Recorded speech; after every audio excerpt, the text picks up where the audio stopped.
அஸ்ஸலாமு அலைக்கும் வரஹ்மத்துல்லாஹி வபரகாத்துஹு. இன்னைக்கு நம்ம தஜ்வீதுடைய கிளாஸ்ல அடுத்தபடியாக இல்ஹாருடைய சட்டங்களை நம்ம தெரிந்து கொள்ள போறோம். பிஸ்மில்லாஹிர் ரஹ்மானிர் Rahim.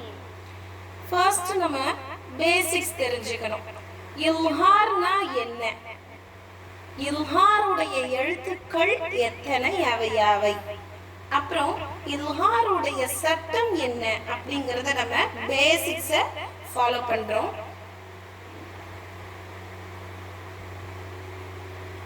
If any of the following letters come after a nun sakin or tanween,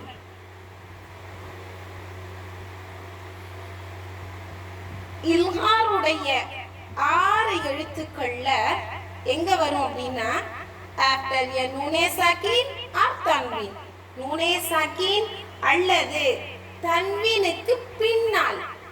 okay, இல்ஹார் will be made.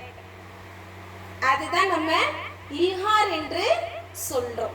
ஓகே, இப்போ இந்த இல்ஹார்னா என்ன, நூனை வெளிப்படுத்தி ஓதுவதற்கு சொல்லப்படும். இல்ஹார்னா என்ன, தெளிவாக நூனை வெளிப்படுத்தி ஓதுறது தான். எப்படி, அன் அம்த என்ன சொல்லணும், அன் அம்த, அந்த நூன் மட்டும் சிம்பிளா வெளிப்படுது இல்லையா, அதுதான் இல்ஹார் என்று சொல்லப்படுது. நெக்ஸ்ட், இல்ஹாருடைய லெட்டர்ஸ் மொத்தம் எத்தனை? இல்ஹாருடைய லெட்டர்ஸ் மொத்தம் 6 தான். இது தொண்டையில இருந்து வரக்கூடிய லெட்டர்ஸ். இந்த 6மே தொண்டையில இருந்துனா எப்படி திங்க் பண்றீங்களா?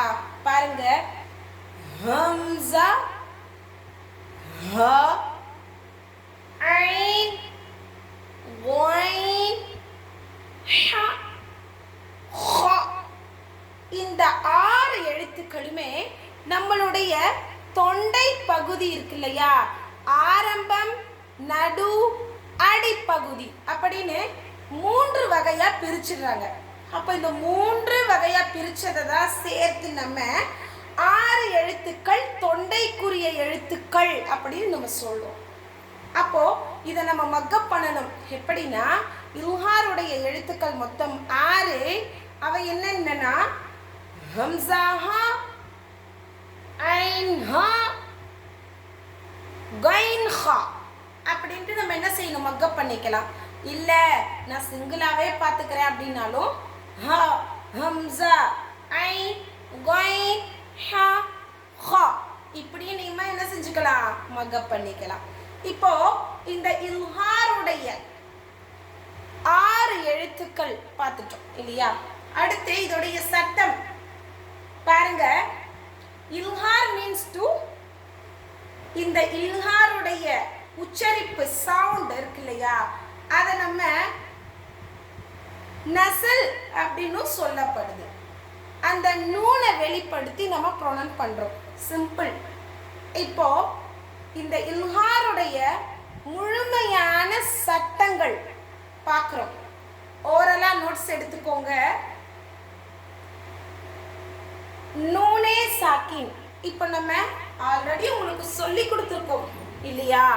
நூனே சாக்கின்னா என்ன, நூனை வெளிப்படுத்தி ஓதுவதற்கு சொல்லப்படுது. ஸோ அதை நூனே சாக்கின் அப்படின்னு சொல்றோம்.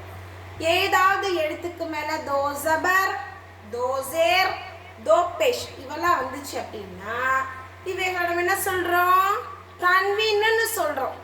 இப்ப இத ரெண்டையும் மிங்கிளாகி இல்ஹாருடைய சட்டம் வெளிப்படுது. பாருங்க, இப்போ பயிற்சியில இருந்து உங்களுக்கு நான் சொல்லித்தரேன், அதுல நல்லா புரியும். பயிற்சி பாருங்க. நூனே சாக்கின் அல்லது தன்வீன், தோசேர் கொடுத்துருக்காங்க பாருங்க, தன்வீன். ஓகே, நூனே சாக்கின் அல்லது தன்வீனுக்கு பின்னால, பின்னால என்ன இந்த ஐன் வந்திருக்கு இல்லையா, இதை தான் நம்ம பின்னால்னு சொல்றோம். பாருங்க, நுனே சாக்கின் அல்லது தன்வீனுக்கு பின்னால இல்ஹாருடைய 6 எழுத்துக்கள்ல ஏதாவது ஒன்று வந்துச்சு அப்படின்னா நூனே சாக்கின் அல்லது தன்வீனில் உள்ள நூனை வெளிப்படுத்தி ஓத வேண்டும்.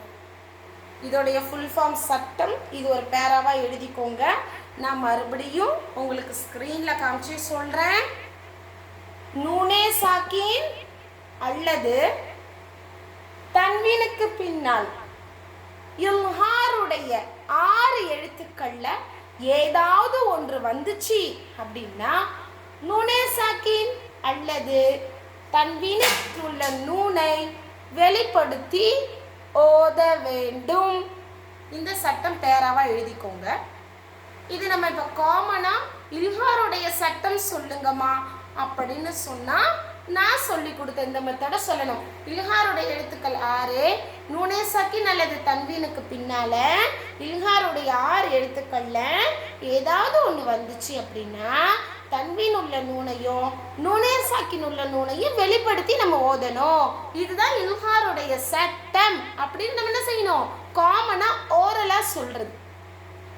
அடுத்த ஸ்டெப் என்னன்னா, இப்போ ஒரு வாக்கியத்தை குறிப்பிட்டு நான் உங்ககிட்ட கேட்குறேன் அப்படின்னா அப்போ எப்படி எந்த மெத்தட்ல சட்டம் சொல்லணும் அப்படிங்கிறத நல்லா கவனிங்க.